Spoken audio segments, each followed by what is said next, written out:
cyber threats. So today we will have a conversation. So we will have a conversation and try to address some of the pertinent questions that you, our clients, have. I'll give a brief introduction, and after that, we'll look at the top 4 security challenges we hear from clients. And also we look at the evolving threat landscape. We'll discuss about the red, blue, purple teaming. We'll also discuss why organizations require SOC, a brief about what a modern SOC look like, and we'll discuss the people, technology, process, which are the 3 pillars for running and managing a SOC, and also look at the business case for SOC as a service. So we will go through this agenda, and I'm sure you might have questions as we go through.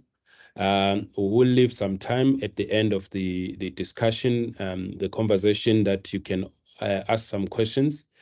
Please, you can also type your questions on the chat window. And also at the end, you can raise your hand, and if you have a question, please ask the question. Thank you so much once again for joining. My name is Begite Mangala, and I'm the CEO for Procom Technologies. As you are aware, we are an ICT solutions business offering cybersecurity, cloud solutions, networking, data center, and unified communications solutions. We are currently doing business in Zimbabwe, Zambia, Botswana, and South Africa. So thank you, everyone, and welcome to all our clients joining from these 4 countries. With me today is Mr. Tawengwa Toronga, who is our Chief Technical Officer, whom we're going to have the conversation with between myself and him. As a way of introduction, as we look at cybersecurity, it's been noticed that more than 50% of CEOs are demanding digital-first approach to doing business. They are looking at technology accelerating their business growth, driving innovation and efficiency. We also know that cybersecurity is a big risk to many organizations, to the extent that it is now being discussed at board level. So organizations are wary of what could happen to their businesses if there was a cyber breach, and strategies are being put in place by organizations, and these are now have required the involvement of the boards to actually look at what strategies the organizations have. And as ICT personnel and executives, you obviously are required to help the organizations or bring up strategies that will defend your organization. And this discussion today will assist you in terms of coming up with some of these strategies on cybersecurity, on how you can protect, put up systems and solutions to protect your organizations. We all know that businesses rely on technology to perform daily functions. The internet is key to this, providing easy ways to do business. However, this also brings a lot of risks, as we know that the internet is public, and the risks have grown every day, and organizations more and more find themselves needing to spend more on cybersecurity, investing more on cybersecurity to protect their organizations. However, the requirement for cybersecurity services within an enterprise are so broad. There are so many requirements that an organization has to fulfill.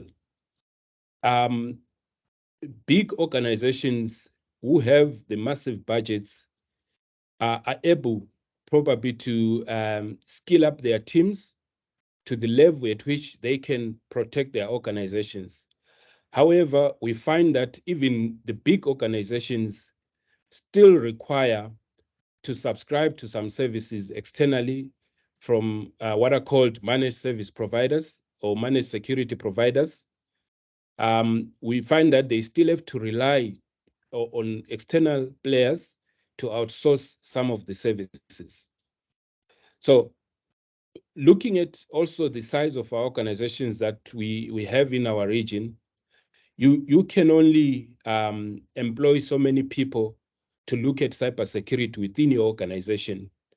It therefore means there are some services that you will need to subscribe to, that you'll need to outsource, because your team can only be stretched for so much.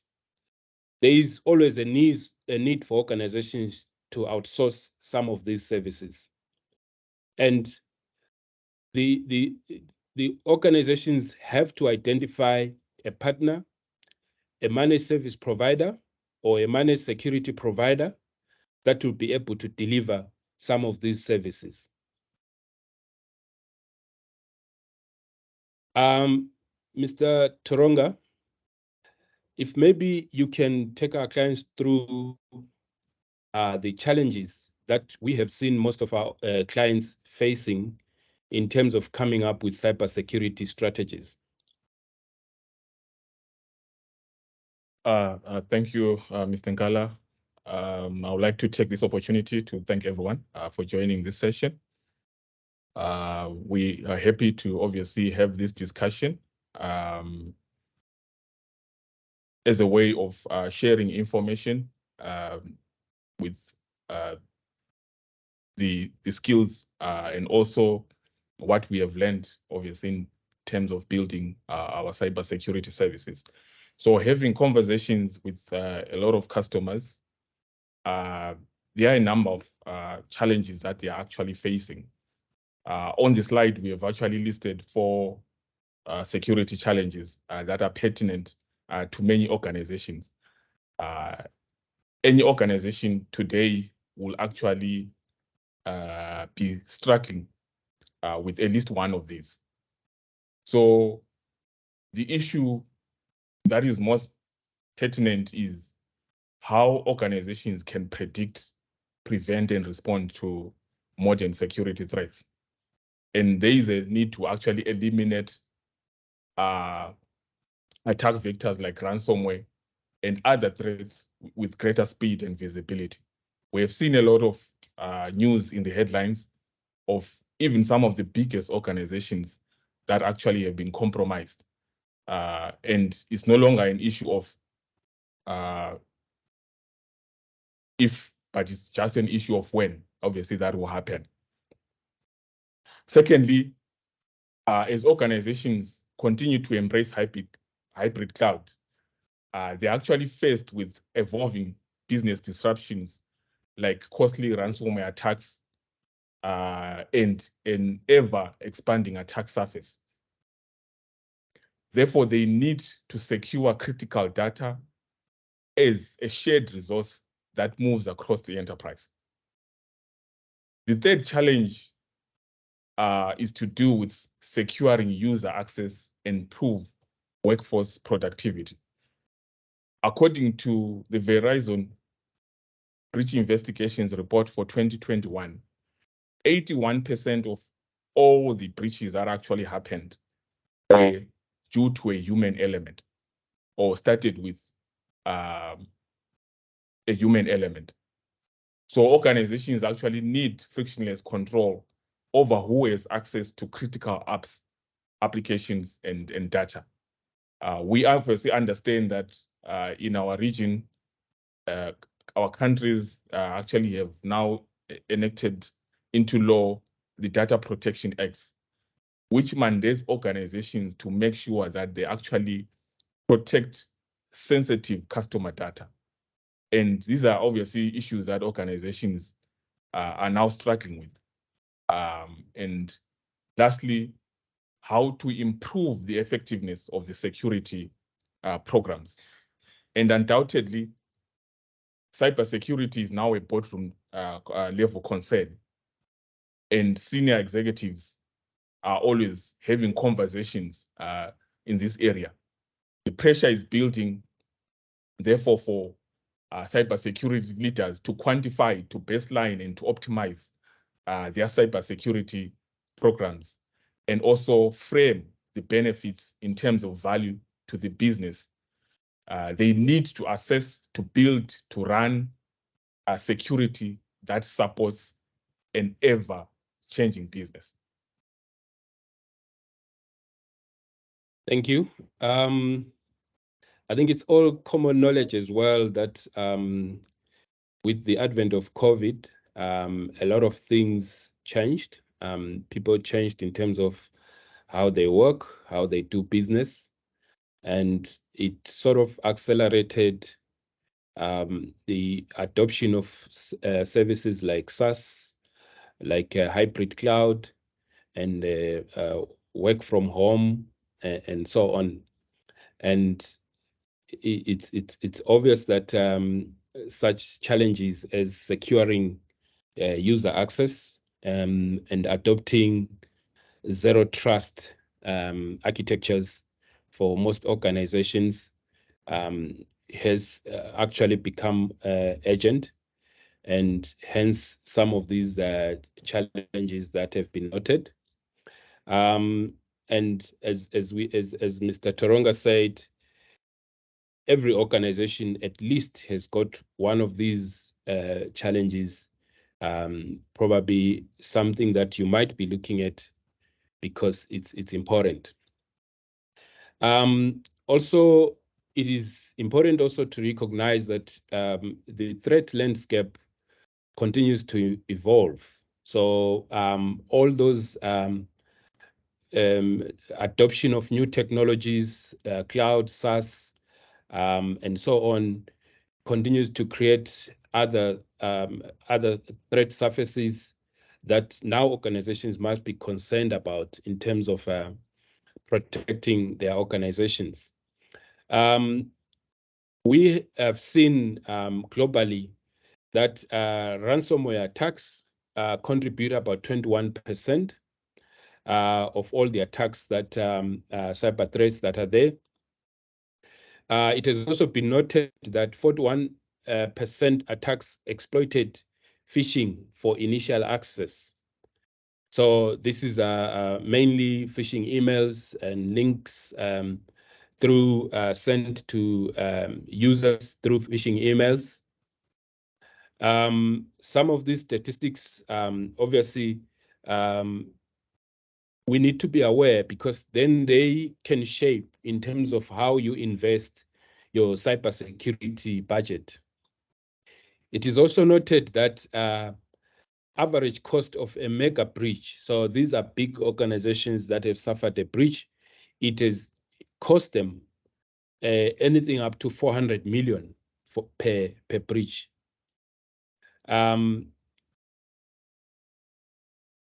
Also, one of the areas that organizations had not protected for a long time is IoT devices.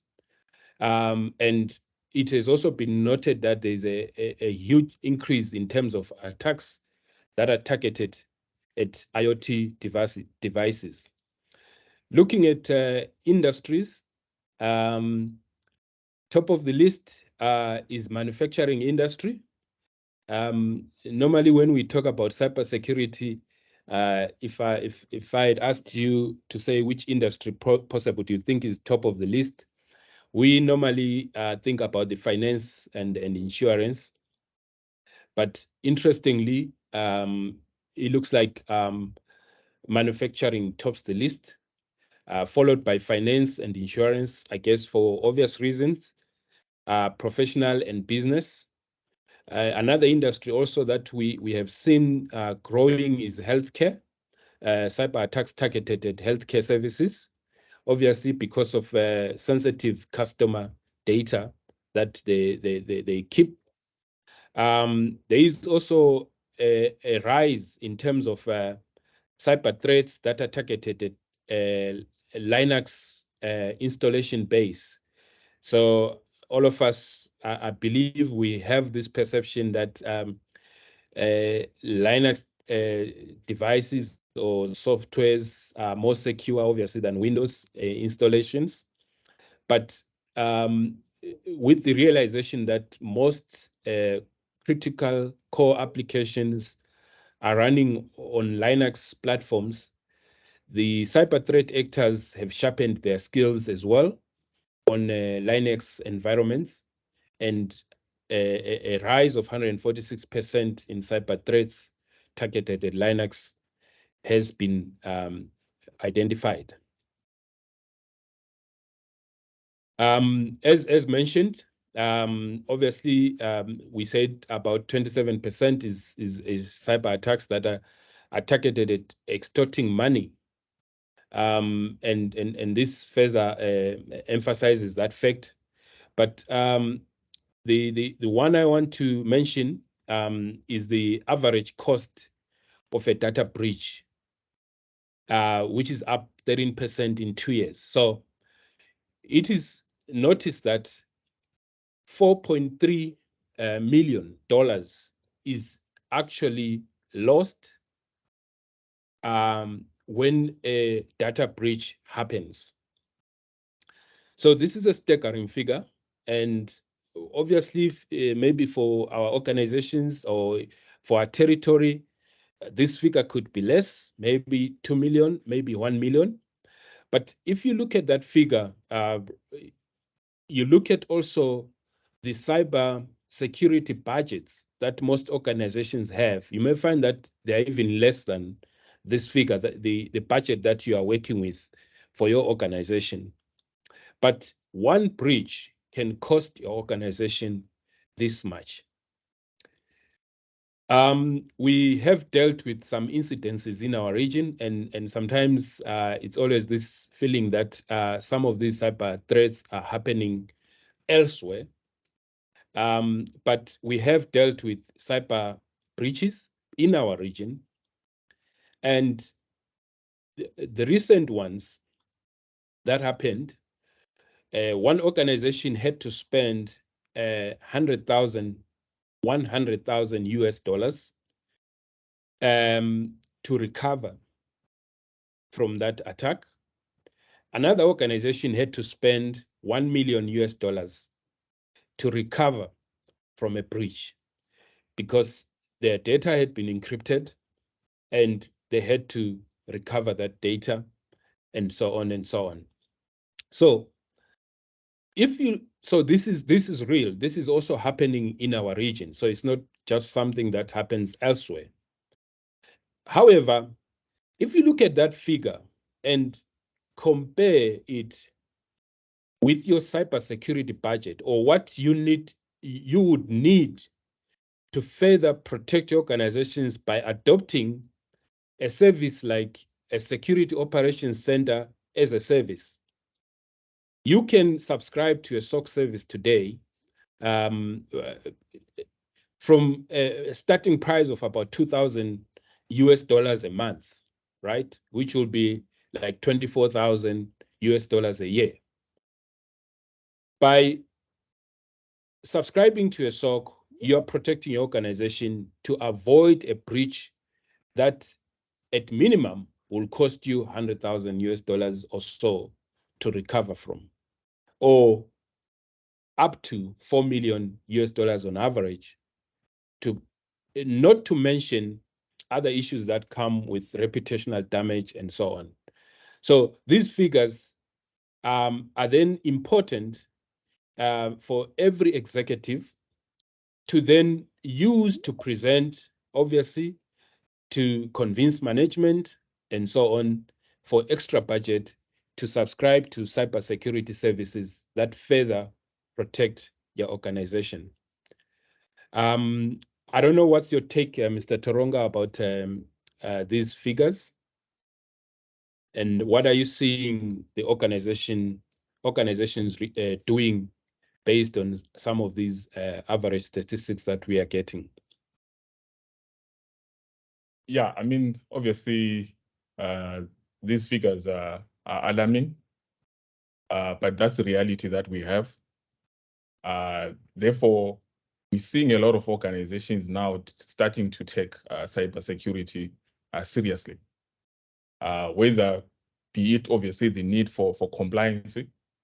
I spoke about the Data Protection Acts, which many countries have enacted into law, which obviously itself on itself, those Data Protection Acts actually have got serious fines or implications when customer data actually has been compromised.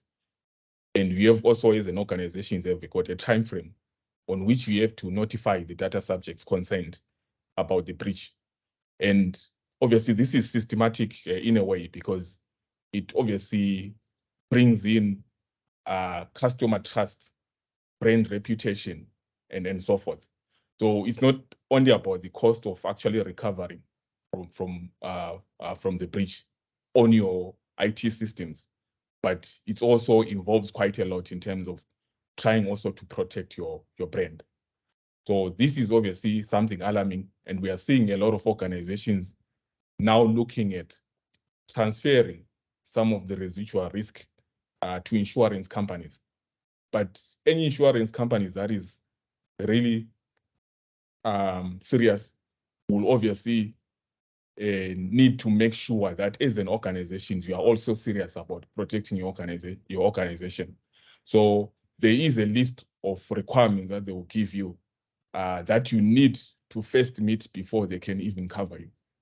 And one of them is our topic of discussion today, your SOC as a service, being able and having visibility in your environment to monitor and respond to any security incidents or policy violations in real time, and being able to respond also as quick as possible when an incident has actually been detected.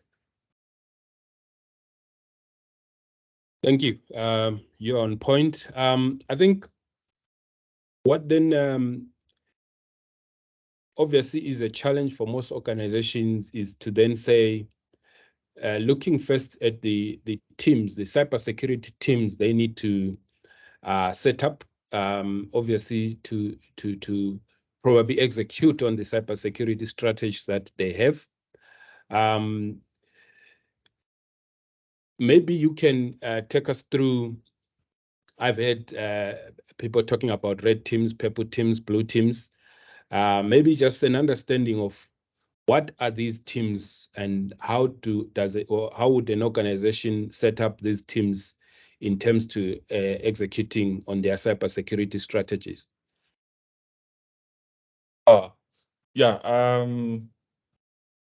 Obviously, these teams are actually important and they serve a purpose in any cybersecurity program. And as organizations mature in their cybersecurity strategies and programs, they obviously need to set up these teams. And the purpose of that is to simulate cyber attacks and your incident responses to test your organizational cybersecurity readiness. So we are obviously hearing a lot of talk about cyber resiliency, which is actually now very critical for many organizations. Like I mentioned, it's no longer a matter of if, but it's just a matter of when. It doesn't matter whether you have actually invested quite a lot in protecting your organizations. The threat actors are innovating, coming up with the latest tactics and techniques to infiltrate even some of the organizations that we consider most secure, obviously, as we have seen in the headlines. So these teams are very important, therefore, to be set up once your organizations are mature in terms of their cybersecurity program. So the red team, this is the team that is there or set up to simulate or to actually conduct penetration testing, threat hunting, social engineering, and so forth tests in your environment. Then you also have the purple team, which is a team. Before I go to the purple team, there is also a blue team. The blue team is your defense team. This is the team that is mandated to actually make sure that the organization is secure. They make sure that the controls, the policies are actually implemented as required by the organization.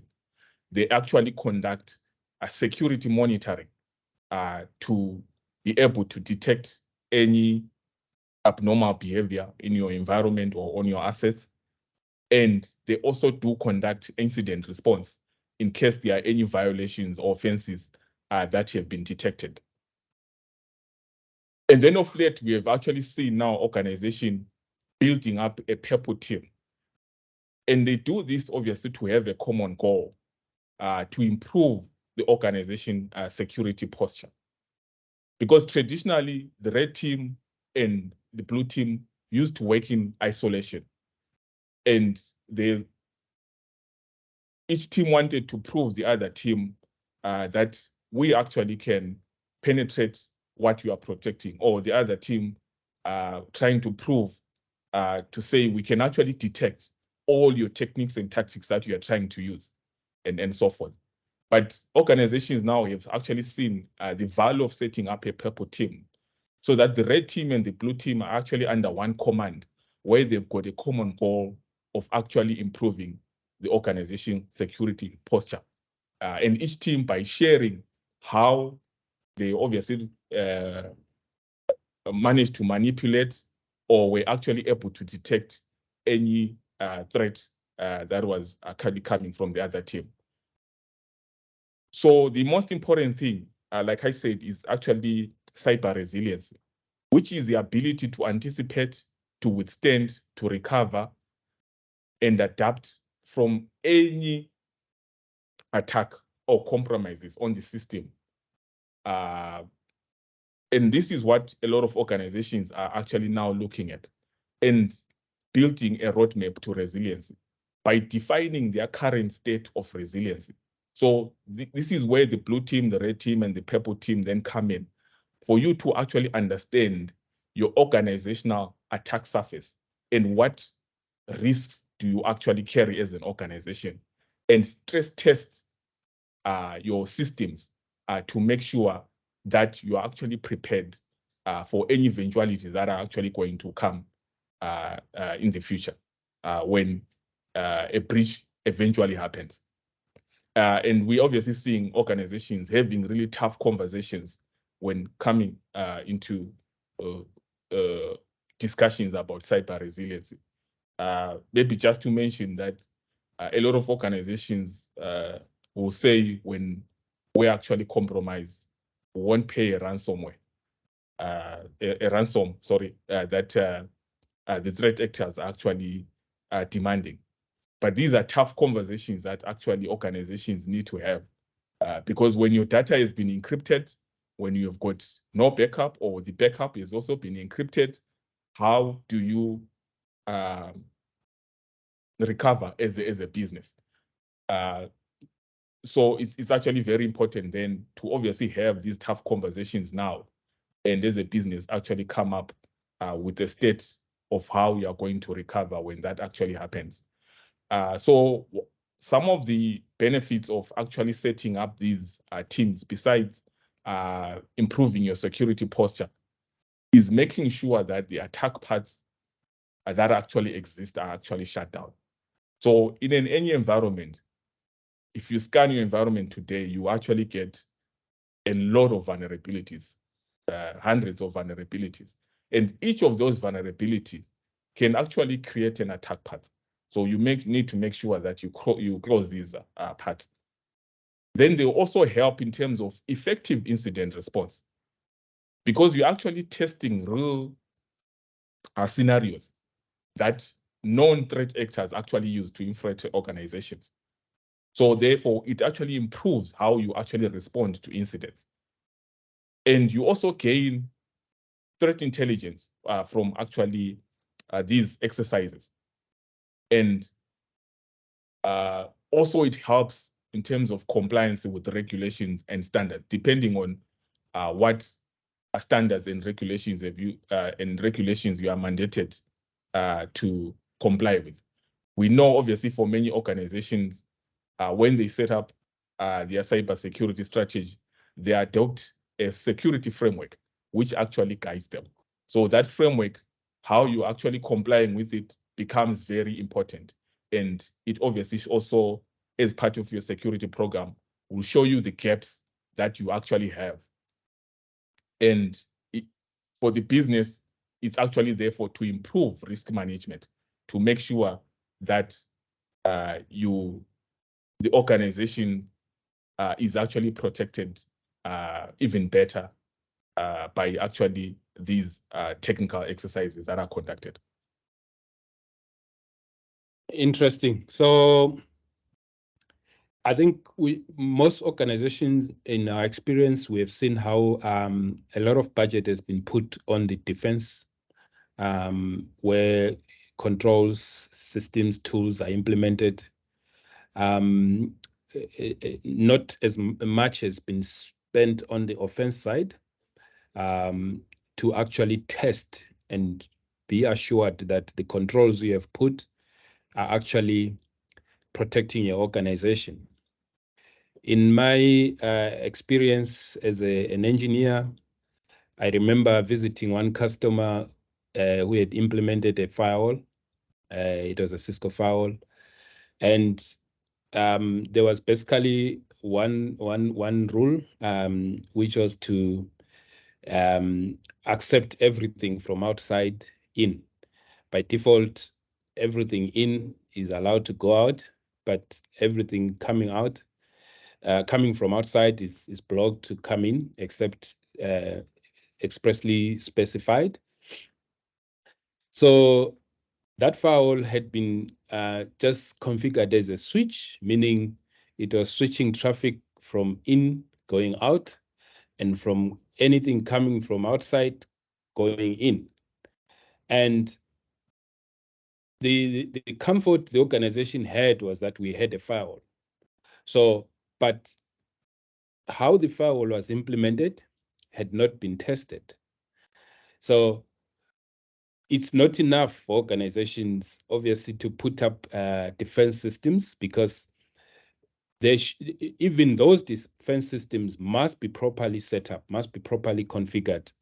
And the red team is there to actually check some of those. So if the defense team had put that firewall and the red team came and ran a vulnerability assessment and so on, and penetration testing, they would have been able to access everything internally and been able to then test the controls that have been there. So as I mentioned, there is so much that any organization can do. And we know organization will also look for expertise to put up the defense technologies. But most importantly, most organizations will also outsource the red team requirements. And this is where you would get an external supplier for vulnerability assessments, penetration testing, and so on. So any organization can only do so much, but it is important to understand that all the requirements of these teams are critical to your organizations. So having seen, obviously, and we have mentioned that it's so broad, there are so many tools, there are so many systems that you need to put into place. One of the critical aspects of cybersecurity strategies that we have seen grow is the requirement for 24/7 managed threat detection and response service. And this is a service that is delivered by a security operations center. And we have said that the requirements to run a security operations center are quite broad, and it costs a lot of money for many organizations to actually come up with an effective security operations center.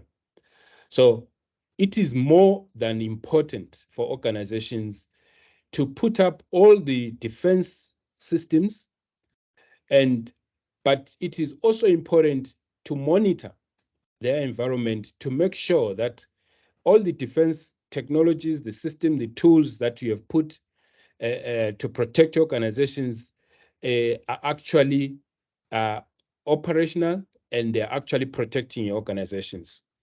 It is also critical for organizations to be able to react very quickly when a threat actually happens.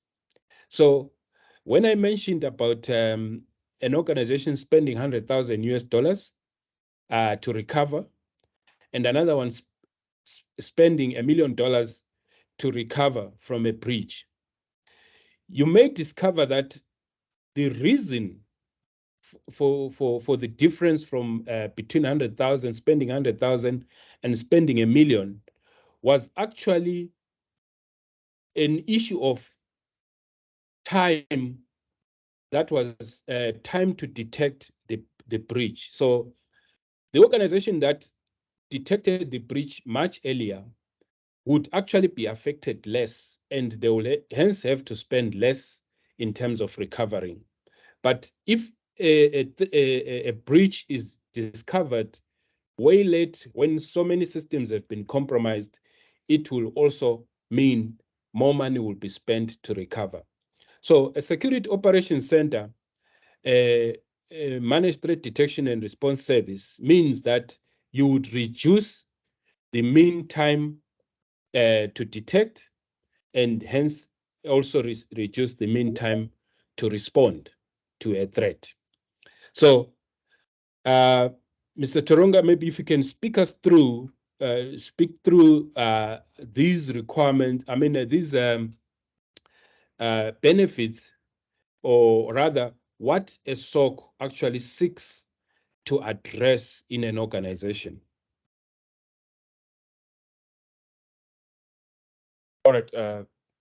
Yes, like you have mentioned, Wegi, the whole idea of organizations setting up a security operations center comes obviously from a strategy, their cybersecurity strategy that is actually linked to the risk strategy of the business, because organizations can no longer afford to obviously be impacted, because we operate in a digital world. And once you are impacted as an organization, it means actually you lose revenue. Not only that, but like I mentioned, brand reputation, customer trust is lost, and so forth. So this is obviously why the reason organizations now are looking at really taking steps in making sure that they actually detect and respond to threats as soon as possible, because a SOC will actually work on certain metrics in terms of the mean time to detect, the mean time to respond, the mean time to recover, and so forth. Those metrics are very critical. Like you mentioned, Mr. Nkala, that once a breach is actually detected earlier, it means it's actually less for the less impact for the organization. Then also the recovery costs are also less, and the time to recover is also much quicker. But if an organization is impacted heavily, it means obviously it will take a lot of time for them to recover, and also they're actually losing a lot of revenue, and the costs associated with the recovery are also high. So any organization today is supposed to obviously minimize that breach impact and other risks to the organization. The SOC will also assist organizations in increasing security visibility and incident response coverage. Unfortunately, you cannot protect what you can't see. And for any effective cyber security strategy, the foundation of that is visibility. You need to have 360-degree visibility of what is happening in your environment. This is why a 24/7 by 365 SOC is actually very critical. You need to predict and stay ahead of threat actors. We mentioned obviously the blue, the red and the purple teaming and so forth. This is where it comes in for you as an organization to understand the innovation of also the threat actors. Do your threat profiling for your organization, because all attacks are somehow the same, but different attacks are tailored for different organizations. So if you're in the financial services sector, you also obviously need to model your organizations about attacks that are mainly focused on the financial service sector and so forth. But more importantly, for the business itself, they need to be informed about the risk shape of the organization. And like I said, cybersecurity is now a boardroom issue. And a lot of organizations are making sure that their organizations are actually secure, because any compromise or breach on their environments has got consequences. So with a SOC, then you are actually able to obviously see how your organization is actually performing. And this actually informs also your future security roadmaps, how you obviously handle your compliance and better calculate financial risk from cyber threats. And lastly, to improve business reputation. So these are just some of the requirements of why organizations build a SOC. There could be more. Different organizations are different. Every organization has got its own unique use cases and so forth. And obviously, there's a lot of technology out there, and also customers sometimes are not sure what to adopt and so on. So in terms of fulfilling this requirement, so any next generation security operations center must achieve these four things, which is to prevent, detect, analyze, and respond. So it must equip you as an organization to be able to prevent and detect and also analyze and respond to these threats quickly, and also to minimize mean time to detect and mean time to respond. It is also very clear that every SOC is challenged with advanced attacks and analyst overload. So it is critical that you actually choose the right technology to build your SOC, or either the right technology for the SOC that you're going to subscribe to. The technology itself has evolved. Most of us will know about the SIM technology, system information, security information and event management softwares that some organizations have already invested in SIM technology. We have also seen that evolve to next generation SIM. We've seen the adoption of things like artificial intelligence and machine learning in terms of analyzing the events or the telemetry that the SIM platforms are receiving. It has also been noted that 2 out of 3 organizations' external attack surfaces have expanded in the last year. So obviously this speaks to the way people are now doing business, like we mentioned, and also the adoption of new technologies like cloud. All that brings new attack surfaces for organizations. And as Mr. Toronga mentioned, the biggest challenge is to have visibility of every IT assets, application, and everything that is happening within an organization. One of the other challenges for SOCs also has been the use of multiple tools. So in a SOC environment, you may find that there's a SIEM, there's an NDR, a network detection and response service, there are EDR systems deployed out there, and there's a SOA platform. There are so many tools, and obviously vulnerability scanners that SOC analysts or SOC environments are dealing with. And analysts actually have to pivot from one tool to the other to try actually to investigate and determine what could be affecting the organization. And we've seen that 80% of organizations use at least 10 disparate solutions to manage security hygiene. So already you might be sitting in an organization and you're running a number of tools already, but there's no visibility between one tool and the other. Processes are also critical within a SOC on how do you actually effectively investigate and pass on information from the different analysts within your organization. It is also common knowledge that the security landscape continues to grow and become more and more complex. So we have seen organizations that continue to throw in tools, they discover about identity access management, they will go and procure a tool, and it's from one vendor, and they will need an antivirus. They'll go endpoint protection or EDR solution. They will go and procure that. They need network admission control. They will go and procure that.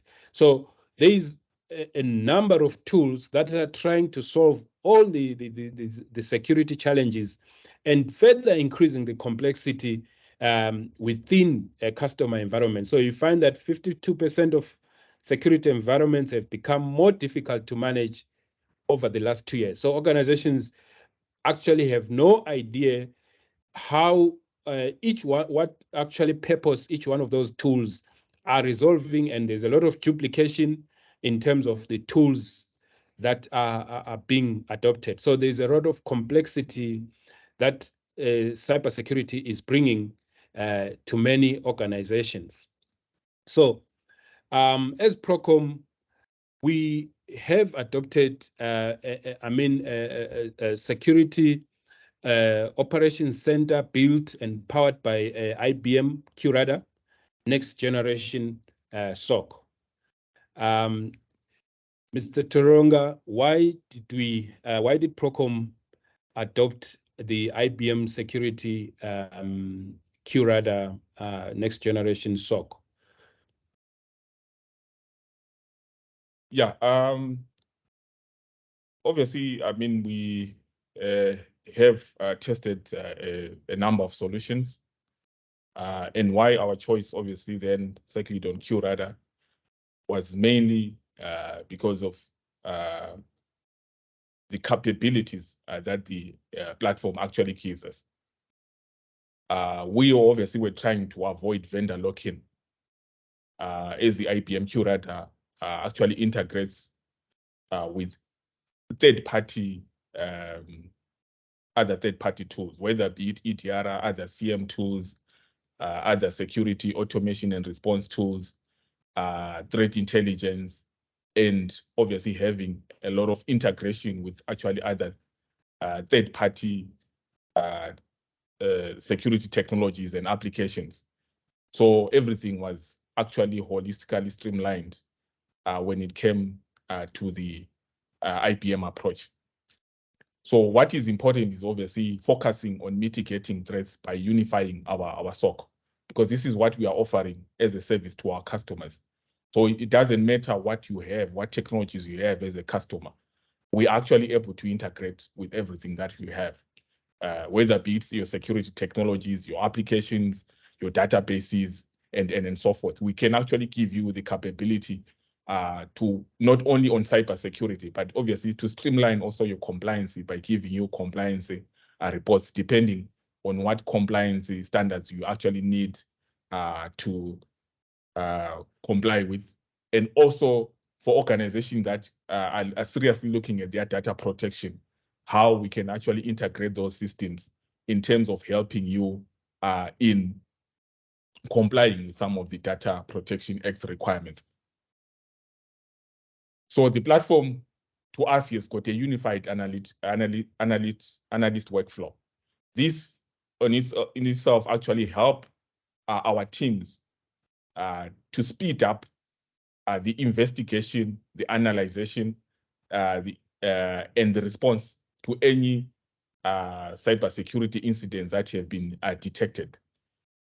There is obviously machine learning and artificial intelligence that builds in that actually becomes a force multiplier for our teams, so that when they actually have the incidents surfaced on the platform, already a lot of enrichment and information has actually been added, so that it lessens the time that we actually spend in terms of investigating and responding to security threats.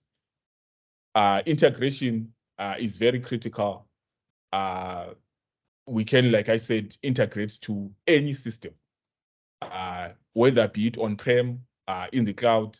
We're actually able to integrate with any tools and applications that you might have.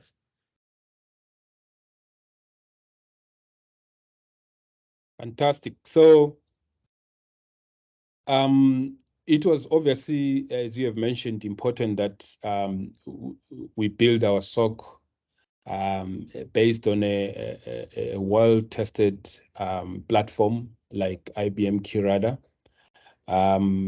and quite developed. I like what I've obviously seen with the SOA platform from IBM, what it is able to deliver, more than just the SIM solution. Obviously, it is important also to mention that the SIM platform comes with the UBA, user behavior entity analytics, which obviously looks at the behavior of your users within your environment. A simple example being that if a user who's sitting in your office is seen to be logging into your applications, let's say from China or Russia, the system is able to raise an alert. So based on the behavior, or a user that normally knocks up at 5 is seen logging into your platform at 12 midnight, because that's the system learns from the behavior of your users. We also have got an NDR, a network detection and response system, that is also integrated to the SIM. Having said that, so the SIM technology, like I said, has evolved, and now we introducing one console, which is called the XDR console, which allows now to integrate all the other systems. So it's important to understand that some customers have already invested. You might already be running an EDR from Symantec or whichever technology you are running. You are able to integrate with the SOC. You might already be running an NDR from another vendor. It's also you can integrate with the SOC. So this SOC is quite open standards, and it is very important that you know that you can still continue to utilize whatever your technology organization has chosen, but still be able to subscribe to the SOC.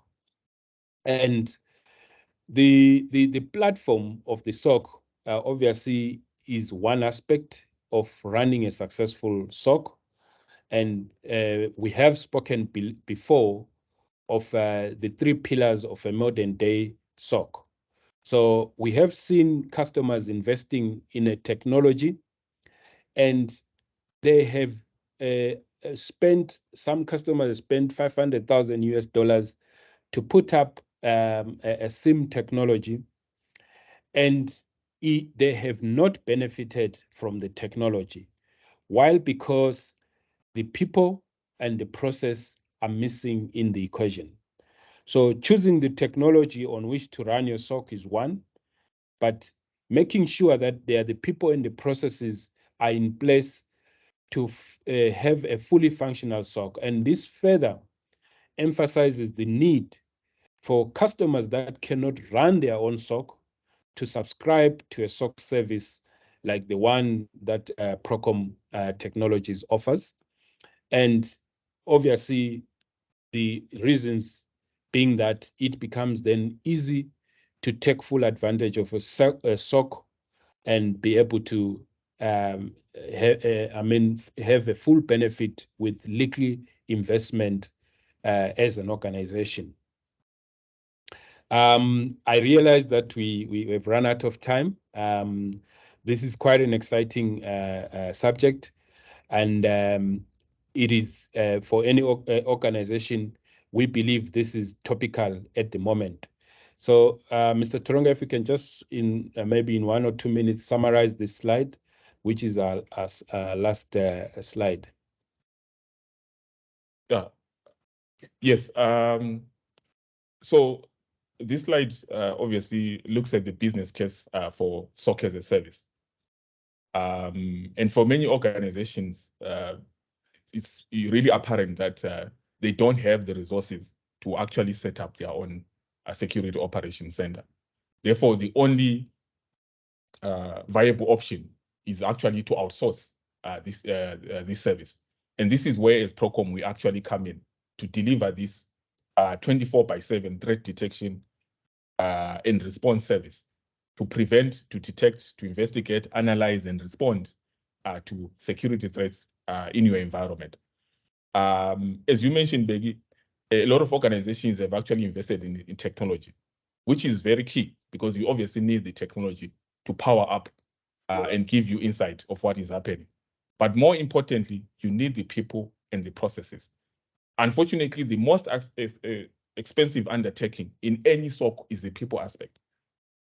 And these are the skills that are actually required to make sure that they obviously respond to any offenses or violations that have been surfaced by the SOC. And these are specialized skills in terms of alert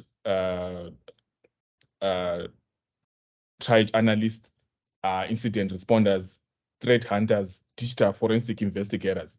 And unfortunately, those skills are actually in short supply throughout the world.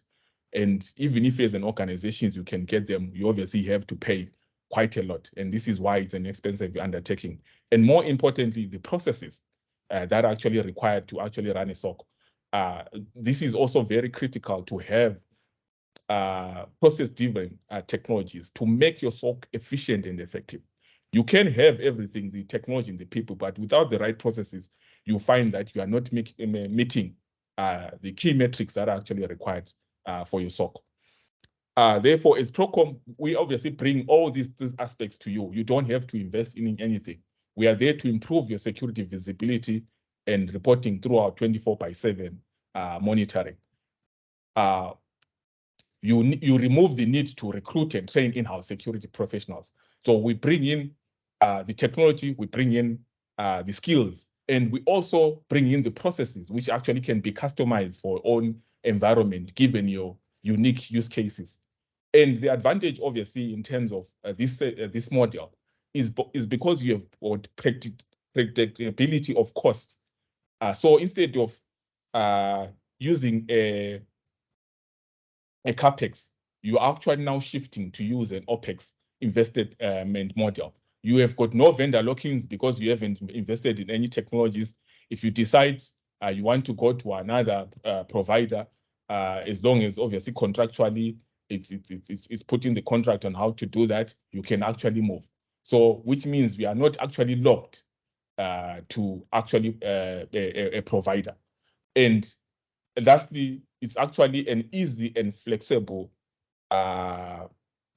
deployment models that are actually available. Whether you want this on-prem in your environment, I know there are other organizations who are worried about saying, I don't want to send my telemetry outside my organizations. I want all my telemetry to remain on-prem within my environment. the organizations who says we don't care already, maybe we've invested in cloud, we've on AWS or Azure, we can actually set up and collect our telemetry there, or you actually are comfortable with sending your telemetry to our own Procom cloud. We are actually able to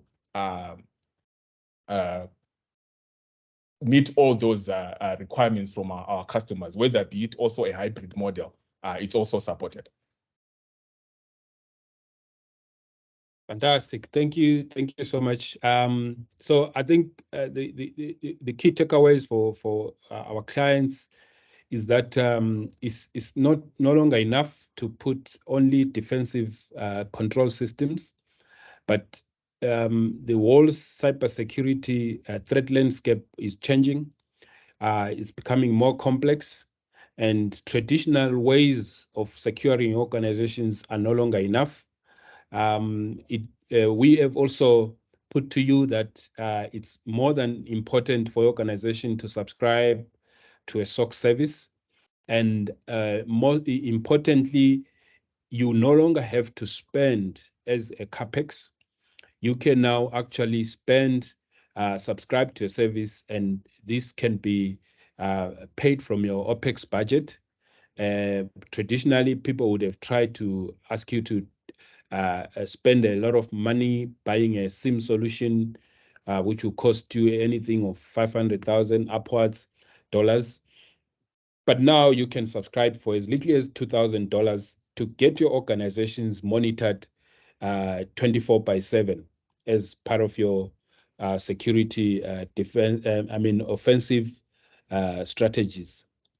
So you allow an MSP like a managed security provider like Procom to be part of your security teams and complement whatever your organization is doing internally.